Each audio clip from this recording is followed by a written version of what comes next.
उसकी बात बताना चाहते हैं।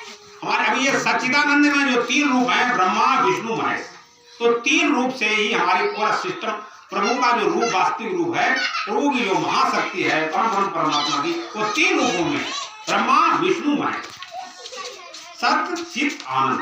अब ये बात समझे तो ब्रह्मा माने पैदा करने वाला, इसने हमको पैदा किया, और विष्णु माने पालक, इसने पालन पोषण किया, पूरी सृष्टि का जो पालन पोषण कर रहा है उनको विष्णु कहते हैं।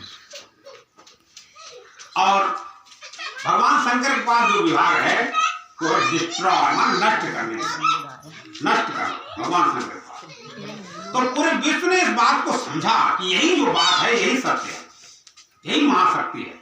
एक शक्ति ऐसी है जिसके पास एक पावर है, उस शक्ति को 3 भागों में विभक्त किया गया। वो शक्ति एक ही है, चाहे ब्रह्मा कह लो, चाहे विष्णु कह लो, चाहे महेश कह लो, वो प्रभु एक ही है, पर 3 शक्ति के रूप में उनको याद किया जाता है, नाम दिया जाता है। तो विदेशों ने इस बात को समझा तो उन्होंने एक शब्द बनाया गॉड, GOD, गॉड। तो जी माने जनरेटर, माने पैदा करने वाला, ओ माने ऑपरेटर, ऑपरेट माने चलाने वाला, उसका पालन पोषण करने वाला, और डी माने डिस्ट्रॉय माने नष्ट करने वाला।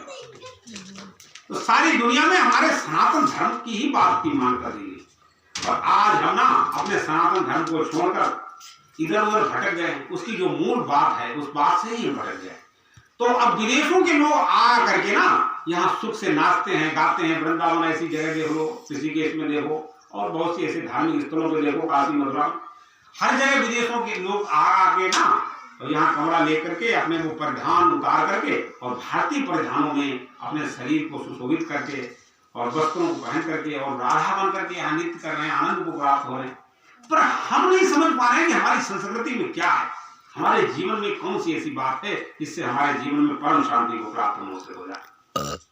कौन सी ऐसी बात है जिसके लिए हमें मानव जीवन मिला है, कौन सी बात ऐसी समझने के लिए हमें ये जीवन मिला है। हम इस बात को कभी विचार ही नहीं कर पाते। 84 लाख योनियों में ये मानव जीवन जिस बात को विचार कर सकता था वो बात उससे दूर चली गई। उसका ध्यान बस पैदा करना, कमाना, खाना, बच्चे पालन पोषण करना और दूसरे की मेल काटना।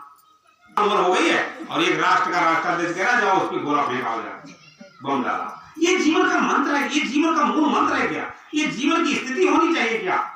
क्या इसके लिए हमें जीवन मिला है जो सारे देवताओं को भी दुर्लभ मानव जीवन है? ये बार बार विचार करने की बात है। अरे इस बात पे आप ही विचार कर सकते हैं, क्योंकि सारी दुनिया में बात विलुप्त हो गई है, गुम हो गई है। दुनिया के लोग ये बात समझ ही नहीं पा रहे हैं कि जीवन क्या है।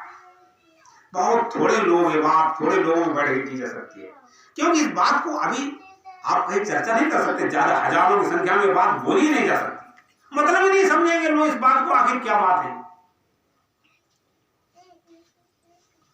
तो क्यों मिला मुझको मनुज तन, ध्यान लाना सीख ले, और जिंदगी के हर सफर में मुस्कुराना सीख ले।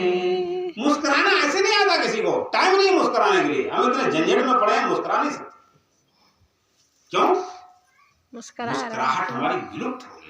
वीडियो बनते आज हम इतना भयभीत रहते हैं, इतना दुखित रहते हैं, इतना व्यस्त रहते हैं इस संसार में। सबको डाल दी।